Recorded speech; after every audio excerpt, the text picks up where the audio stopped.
রাজ্যের আনন্দনগর এলাকায় ঘটে গেল এক চাঞ্চল্যকর ও ভয়াবহ সড়ক দুর্ঘটনা। বেপরোয়া গতির একটি হুন্ডাই গাড়ি নিয়ন্ত্রণ হারিয়ে রাস্তার ধারে থাকা বিদ্যুতের খুঁটিতে সজোরে ধাক্কা মারে। সংঘর্ষের তীব্রতা এতটাই ছিল যে বিকট শব্দে কেঁপে ওঠে গোটা এলাকা। গাড়িটির সামনের অংশ সম্পূর্ণ দুমড়ে মুচড়ে যায় এবং বিদ্যুতের খুঁটিও মারাত্মকভাবে ক্ষতিগ্রস্ত হয়। স্থানীয়দের দাবি, দুর্ঘটনার সময় গাড়িতে 4 জন আরোহী ছিলেন, কিন্তু দুর্ঘটনার পর চালক সহ সবাই দ্রুত ঘটনাস্থল থেকে পালিয়ে যায়। স্থানীয় বাসিন্দাদের অভিযোগ, আনন্দনগর এলাকায় প্রায় কিছু চালক ট্রাফিক আইন অমান্য করে অতিরিক্ত গতিতে গাড়ি চালান, ফলে প্রায় বড় দুর্ঘটনার আশঙ্কা তৈরি হয়।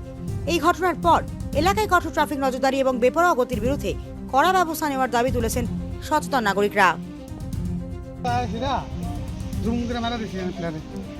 কি প্লেয়ার লাগাইছে? কতজন আসতো গাড়ির মধ্যে? আহত হয়েছে নি? গাড়িটার নাম্বার টাম্বার আছে না কিছু?